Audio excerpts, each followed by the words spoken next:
আমি আজকে আপনাদের মাঝে চলে আসলাম আর একটা গুরুত্বপূর্ণ তথ্য শেয়ার করার জন্য। সেটি হচ্ছে, আপনারা জানেন যে আমাদের দেশে অনেকেই আছে যারা অ্যান্টিবায়োটিকের ডোজ কমপ্লিট করে না। এরা নিজেরাও জানে না যে এরা কত বড় ভুল করছে।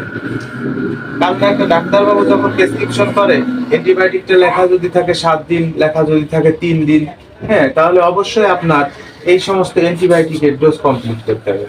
না হলে ভবিষ্যতে যদি বড় ধরনের কোনো বিপদে পড়ে যান, তখন আপনার রক্তের পরীক্ষা করাতে হয়, রক্তের কালচার করাতে হয়।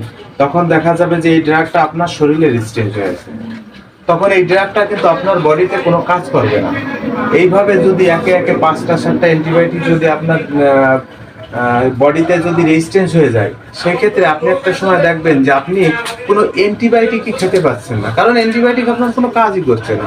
এই জন্য আমরা সচেতন হই, আমরা অন্যকে সচেতন করি। বিশেষ